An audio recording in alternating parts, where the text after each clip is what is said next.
Hello student, एक बार फिर आपका स्वागत है इस क्लास में जिसमें आप पढ़ने वाले हैं क्लास 5 की गणित की टेस्ट पेपर है चौथा। इससे पहले 3 टेस्ट पेपर हम करा चुके हैं, उनकी लिंक भी आपको हम इस वीडियो के डिस्क्रिप्शन में दे देंगे, आप उनको देख सकते हैं। तो जो चौथा टेस्ट पेपर है यानी कितना सीखा 4, इसमें आपके करीब 14, 15, 16, 17, 3-4 चैप्टर तक के क्वेश्चन की समरी एक तरीके से होती है, उनसे सबसे मिलाकर के एक 2-2 क्वेश्चन हुए पूछते हैं। तो उससे पहले अगर आपने चैप्टर पढ़ रखे तो आपको अच्छा समझ में आएगा ये टेस्ट पेपर को हमें कैसे सॉल्व करना है। तो शुरू करते हैं फर्स्ट क्वेश्चन से कि एक मैदान की लंबाई 80 मीटर, चौड़ाई 80 मीटर और लंबाई 140 मीटर है। इसके 4 और 3 चक्कर लगाने में कितनी दूरी तय करनी पड़ेगी। अब देखिएगा, मैदान आपका लंबाई चौड़ाई दी गई, इसका मतलब मैदान आयताकार है और आयताकार मैदान का मतलब उसकी हम परिमाप निकालेंगे। परिमाप होती है 1 चक्कर के बराबर, तो जो भी उसकी परिमाप होगी उसको हम 3 से मल्टीप्लाई कर देंगे तो उसको 3 चक्कर में चलेगी दूरी हम फाइंड कर सकते हैं। जैसे इस प्रकार से एक आयताकार मैदान है, ऐसे समझिए आप। ये जो कम लंबी वाली भुजा होती है चौड़ाई कही जाती है, तो ये है 80 मीटर, और जो ज़्यादा लंबी वाली भुजा होती है वो उसकी लंबाई कही जाती है, ये है 140। ये 80 है तो ये भी 80 ही होगी, ये 140 है तो ये भी 140 ही होगी। ये सब मीटर में है। तो इसकी परिमाप निकालने के लिए क्या करोगे, इन सबको एडिशन कर दो तभी परिमाप निकल आएगी। नहीं तो हम क्या करें, लंबाई और चौड़ाई को जोड़ के उसका दूना कर दें तब भी परिमाप निकल आएगी। ठीक, तो हम सबसे पहले निकालेंगे आयताकार मैदान की परिमाप। आयताकार मैदान की परिमाप, तो आयताकार मैदान की परिमाप होती है, इसका फार्मूला ये होता है 2 गुणा लंबाई धन चौड़ाई। ठीक, तो 2 गुणा लंबाई है 140 मीटर और चौड़ाई है 80 मीटर। अब आप ब्रैकेट हटा के गुणा का चिन्ह लगा सकते हैं, इनको जोड़ सकते हैं। 1 तो 0 आ जाएगा और 14 और 8 हो जाएंगे 22, यानी 220। 220 का जो हम दूना करेंगे तो ये हो जाएगा 440 मीटर, यानी एक चक्कर में हमें 440 मीटर दूरी तय करनी पड़ेगी। देख लीजिएगा, इनका एडिशन करेंगे तो 140 तो ये हैं ही, 140 में हम 80 और जोड़ देंगे तो ये हो जाएगा जाकर के हमारा 220। 220 का जब दूना करेंगे तो 420। तो 420 का मतलब ये आएगा, जब हम एक चक्कर इसका लगाएंगे यहाँ से दौड़ के जाते हुए यहाँ आएंगे लौट के, तो ये 420 मीटर दौड़ करनी पड़ेगी। लेकिन हमें इसके इसी प्रकार से मेड़ होते हुए बाउंड्री चलते चलते 3 चक्कर लगाने हैं। तो इसका जब हम 3 गुना कर देंगे तो 3 चक्कर में चलेगी दूरी निकल आएगी। तो हमको लिखना पड़ेगा आयताकार मैदान के 3 चक्कर में चलेगी दूरी, या कुल दूरी, या ये लिख दीजिएगा 3 चक्कर में तय की गई दूरी। बराबर करेंगे आप 440 में गुणा कर देंगे 3 का, तो 1 0 रहेगा ही। 3 4 जा 12, 3 4 जा 12 1 13 मीटर, यानी 1320 मीटर दूरी आपको चलनी पड़ेगी उस आयताकार मैदान के 3 चक्कर लगाने में। तो ये फर्स्ट क्वेश्चन को हम इस प्रकार से करेंगे। आइए समझते हैं सेकंड क्वेश्चन। सेकंड हमसे कहा गया चांदी की सहायता से निम्नलिखित कोणों को बनाओ और उनके प्रकार को लिखना है। प्रकार से मतलब जो कोण 0 90 के बीच में होता है, 0 से बड़ा 90 से अधिक होता है, वो न्यून कोण होता है। तो ये न्यून कोण होगा, ये भी न्यून कोण होगा, ये भी न्यून कोण होगा। और ये जो 90 से अधिक 180 से कम होते हैं वो अधिक कोण होते हैं, तो ये भी अधिक कोण होगा, ये भी अधिक कोण होगा। जो 90 का ही होता है वो समकोण होता है। तो 1 समकोण है, 2 अधिक कोण है और 3 न्यून कोण है। तो हम इनमें से आपको 1-2 कोण बना के बताते हैं चांदी की सहायता से, शेष कोण आप स्वयं बनाएंगे। जैसे तो ये सबसे पहले हम 15 डिग्री का कोण बनाते। एक आप इस प्रकार से इसी से लाइन कर लेंगे, इस प्रकार से आप चांदी की सहायता से एक ये लाइन कर लीजिएगा। अब ये जो लाइन चांदी वाली ये लाइन होती है वो इसी के ऊपर यहाँ पर पॉइंट पर बिल्कुल रख देनी है, दिखाई ना दे। चांदी की लाइन जो आपकी जो हॉरिजॉन्टल लाइन है और हमने जो लाइन खींची उसी के ऊपर हमने रख लिया। अब हमें 15 डिग्री का कोण बनाना, तो इधर से नापेंगे 0, 10 और 20 के बीच में आएगा 15, ये यहाँ पर। ठीक है, तो यहाँ पर हमको लगाना है, ये बीचों बीच का पॉइंट इसका रहेगा ये। यहाँ से नापते हुए इसको चलेंगे हम, ये ज्वाइन कर देंगे। तो ये हो गया हमारा 15 डिग्री का कोण। इसका नाम क्या होगा, न्यून कोण। न्यून कोण यानी ये प्रकार में लिखेंगे, कोण किस प्रकार का, न्यून कोण के प्रकार का है। इसी प्रकार से इसमें हमसे पूछा गया कि 45 डिग्री का कोण पूछा गया, तो एक और हम बना के दिखाते हैं, शेष आप स्वयं बना लेंगे। तो सबसे पहले एक लाइन खींचते हैं इसमें,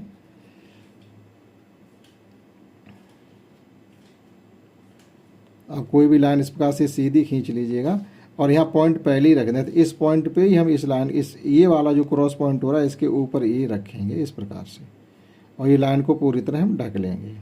ठीक, अब 45 अंश के लिए हम यहाँ से 0, 10, 20, 30, 40, 50 के बीच में ये आ गया 45, यहाँ पर इस प्रकार से चिन्ह लगा देंगे और हटा लेंगे। अब इसी से हम यहाँ से और इस पॉइंट से इसको ये ज्वाइन करा देंगे। ये जो कोण ये बन गया, ये 45 डिग्री का बन गया और इसका नाम भी है न्यून कोण।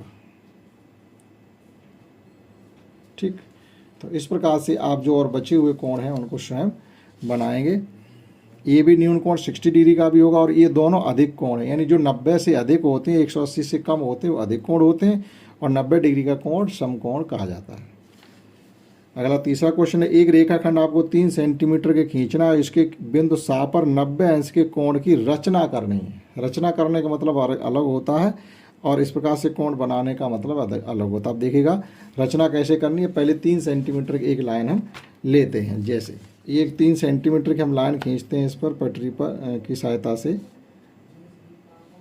ये आप जानते ही होंगे, इसमें ये सेंटीमीटर होते हैं, 0 यानी 1, 2, 3, तो 3 सेंटीमीटर की हमने एक लाइन ये खींच ली। ठीक, इसको हटा लिया हमने। अब इसके कोई पॉइंट हमने ये सा ले लिया, ये इस पर 90 अंश का कोण हमें रचना करनी है। तो रचना करने का मतलब है पटरी और परकाल की सहायता से आप पेंसिल इसकी सहायता से बनाएंगे। तो हम यहाँ पर रखेंगे ये और एक सेमी सर्कल खींचे यानी अर्धवृत्त। इस प्रकार से एक अर्धवृत्त ये हमने खींच लिया। पूरा वृत्त खींचने की जरूरत नहीं, अर्धवृत्त बोला जाता है।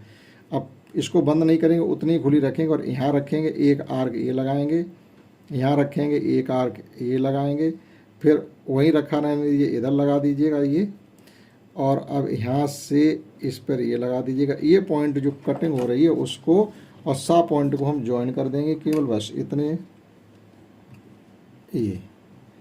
ये कोण हमारा 90 अंश के बन के तैयार हो गया। तो 90 अंश के कोण की ये रचना कहलाती है। ये बन गया 90 अंश का कोण, इसी को कहते हैं समकोण।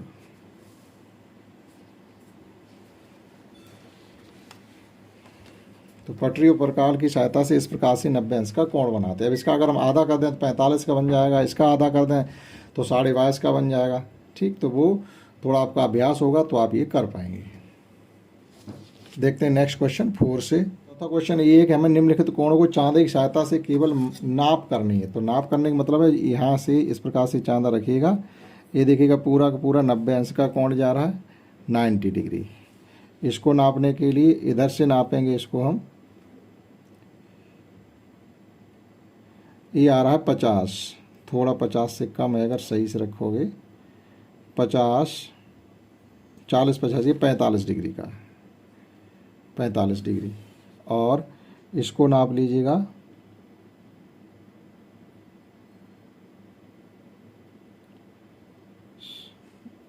ये आ रहा 70 डिग्री। और इसकी मेजरमेंट नाप लीजिएगा कितनी हो रही है, ये आ रहा 120 का, और ये अधिक कोण का आ जाएगा। और ये 180 का है। स्ट्रेट एंगल 180 डिग्री का होता है, इसे हम स्ट्रेट एंगल या रिज कोण कहते हैं। तो इस प्रकार से चांदी की सहायता से इन कोणों को हम माप सकते हैं। अब दिए गए व्यास का व्रत हमको बनाना है। देखो व्यास लेकर के कभी व्रत नहीं बनाया जा सकता है। आपको भले ही व्यास दिया गया हो, व्यास के मतलब होता है किसी व्रत की त्रिज्या का दूना। तो जैसे 6 सेंटीमीटर व्यास की बात कर रहे हैं तो आप त्रिज्या ले लेंगे इसकी आधी, यानी 3 सेंटीमीटर त्रिज्या लेके व्रत बनाएंगे। और यहाँ पर 2.5 सेंटीमीटर त्रिज्या लेके व्रत बनाएंगे और यहाँ 2 सेंटीमीटर त्रिज्या लेकर के व्रत बनाएंगे। हम आपको 1-2 व्रत बना के दिखाते हैं, जैसे 3 सेंटीमीटर त्रिज्या लेकर के व्रत बनाते हैं। अब 6 सेंटीमीटर व्यास का मतलब 3 सेंटीमीटर त्रिज्या होनी चाहिए। यहाँ से यहाँ तक की दूरी आप ये हमने पटरी पर ले ली। अब कहीं पर भी इस प्रकार से पॉइंट रख करके ये दबा करके हम एक इस प्रकार से व्रत बना देंगे। ये व्रत बन के तैयार हो गया और ये 3 सेंटीमीटर त्रिज्या का व्रत बन गया। और यहाँ पर देखेगा ये मिला देंगे हम, ये देखिएगा कम्प्लीटली 3 सेंटीमीटर दूरी ये हो रही है। और व्यास की बात करें तो ये पूरी यहाँ से यहाँ तक की नाप लेंगे तो ये 6 सेंटीमीटर हो जाएगा। ये देखिएगा यहाँ से यहाँ तक ये पूरा 6 सेंटीमीटर होगा। तो व्यास को लेकर के व्रत नहीं बना सकते। व्यास जो भी दिया हो उसकी आप आधा कर करके त्रिज्या लेंगे और त्रिज्या लेकर के हम व्रत बनाएंगे। तो ये 3 सेंटीमीटर त्रिज्या या 6 सेंटीमीटर व्यास। इसी प्रकार से आप ये दो बचे हुए हैं 2.5 सेंटीमीटर त्रिज्या लेके व्रत बनाएंगे और यहाँ 2 सेंटीमीटर त्रिज्या लेकर के व्रत बनाएंगे। और अगला सवाल है कि प्रकाश ने बैंक से 7% वार्षिक ब्याज की दर से 13,000 रुपये उधार लिए हैं। आपने किसी से या बैंक से 13,000 रुपये उधार ले लिए, लेकिन 7% ब्याज का क्या मतलब होता है? 7% ब्याज का मतलब ये होता है अगर आपने किसी से 100 रुपये लिए हैं तो 1 वर्ष में के बाद अगर उसके लौटाने जाओगे तो ब्याज सहित जब आप लौटाओगे तो आपको 107 रुपये वापस करने पड़ेंगे। ये इसका मतलब होता है 107% वार्षिक का मतलब कि जो पैसा लिया है, ये 100 का नोट आपने 1 लिया है तो 107 लौटाएंगे जाके। अगर 2 लिए होते 100 के नोट तो 214 लौटाते, यानी हर 100 के नोट पर 7 रुपये एक्स्ट्रा आपको देने पड़ेंगे। अब यहाँ पर आपने लिए हैं 13,000 रुपये, तो ये 100 के कितने नोट हो गए? 100 के नोट 130 हो गए। अब 130 एक नोट पर 7 रुपये एक्स्ट्रा देने पड़ेंगे 1 साल का, तो 130 नोट पे कितने देने पड़ेंगे? लेकिन हम तो फिर कब लौटा रहे ये पैसा? 3 वर्ष के बाद लौटा रहे। तो आपको कितना पैसा वापस करना पड़ेगा वो पूरा पूछा या देखिएगा इसको कैसे करते हैं। तो ये तरीका करने का क्या होता है, जैसे हमने मूलधन का मतलब होता है जो पैसा हमने लिया है, वो पैसा लिया हमने 13,000 रुपये। दर का मतलब होता है ब्याज की दर कितनी है? 7% वार्षिक है। और समय कितना है? कितने समय बाद लौटाने जा रहे हैं? 3 वर्ष बाद। ठीक, तो हमसे पूछा जा रहा है कुल धन का मतलब जो ब्याज हुआ वो और जो पैसा आपने 13,000 लिया वो। तो कुल धन बताने से पहले हमें क्या निकालना पड़ेगा? सबसे पहले निकालना पड़ेगा ब्याज। जब तक ब्याज नहीं निकाल पाओगे तब तक कुल धन कैसे बताएंगे? तो देखिएगा साधारण ब्याज का जो रिलेशन होता है वो ये होता है, ब्याज बराबर होता है मूलधन गुणा दर गुणा समय और बटे केवल 100, बस। यानी SI बराबर PRT अपॉन 100, ऐसे भी याद कर सकते हैं। हिंदी में ऐसे करनी तो ये मूलधन था हमारा 13,000 रुपये, दर है 7 और समय है 3 वर्ष बटे 100। 2 जीरो से ये 2 जीरो कैंसिल हो गए। अब हमारे पास बचे हुए हैं 130 इंटू 7 21, इनका गुणा कर दीजिएगा तो 1 जीरो रहेगा ही। 13 एकन 13 की 3 आ जाएंगे, 13 दूनी 26 और 1 27, यानी 2730 रुपये तो ब्याज हो गया। एक बार आप चेक कर सकते हैं, ये जीरो आ जाएगा। 21 तियाँ 63 की 3, यहाँ से लगी 6, 21 और 6 27। ठीक, अब कुल पैसा हमें कितना लौटाना पड़ेगा? 13,000 लिया हुआ वो पैसा और 2730 रुपये ये पैसे। ठीक, तो वापस किया गया कुल धन बराबर, वापस किया गया कुल धन हो जाएगा हमारा 13,000 रुपये में आपको 2,730 रुपये और जोड़ के बता देने। तो ये जीरो हो जाएगा, ये 3, ये 7, ये 5 और ये 1, यानी 15,730 रुपये आपको ब्याज सहित लौटाने पड़ेंगे। तो इस प्रकार के सवाल को करने का ये तरीका होता है। और ये आपको रिलेशन पता होना चाहिए, ब्याज बराबर मूलधन गुणा दर गुणा समय बटे 100, या शॉर्ट में होता है इंग्लिश में अगर आप याद करना चाहो सिंपल इंटरेस्ट SI बराबर PRT अपॉन 100। ठीक, नेक्स्ट क्वेश्चन देखते हैं। अब देखिए नेक्स्ट क्वेश्चन, एक टेबल आपको भरनी है। यहाँ सबको 180 180 180 ही गिवन। इसका मतलब ये किसी त्रिभुज के तीनों कोणों का योगफल 180 डिग्री होता है। अब कोई 2 कोण दे दिए जाए तो तीसरा हम निकाल सकते हैं। जैसे 2 कोणों का योगफल ये दिया गया हमें 140, तो तीसरा कोण कितना होना चाहिए 180 करने के लिए? 40 ही तो होना चाहिए। अब इन सबको एडिशन करो, 180 हो रहा है। यहाँ पर देखिएगा हमारे पास जमा में 100 है और होना 180 चाहिए, तो एक केवल 80 की कमी रहेगी, वो पूरी कर दी हमने। यहाँ पे देखिएगा जमा में हमारे पास कितना है 65 और 75। ठीक, इसमें से 65 में से अगर हम या इनका एडिशन कर लो, कितना हो रहा है 5 5 10 की 0 और 7 6 13 1 14, 140 हो रहा है। यानी 40 हमको और चाहिए। हमारे पास 140 है, 40 और मिल जाएगा। 7 6 13 और 4 17 और 1 18, 180 हो रहे हैं। अब यहाँ पर क्या करना है, इन तीनों कोणों का योगफल, ये तो 180 ही होगा, उसमें कोई दो राय नहीं है। नेक्स्ट और अंतिम क्वेश्चन देखते हैं इस एक्सरसाइज का। लास्ट क्वेश्चन हमसे ये कहा गया इस आपको केवल ये बताना है कि इसमें कितने कोण ऐसे हैं जो 90 डिग्री के हैं, तो वो आप चांदी की सहायता से नाप करके बताते जाइएगा या देख के ही पता चल जाएगा। ये जो कॉर्नर के एंगल है ये 90 डिग्री, एक ये है 90 का, एक ये 90 का, एक ये 90 का, ये भी 90 का है, ये भी 90 का, इसको देखना पड़ेगा ये 90 का है कि नहीं है, अगर होगा तो बता दिया जाएगा। ये 90 डिग्री का, ये देखिएगा फिक्स 90 पर ये लाइन आ रही है, वो उसके पैरेलल है।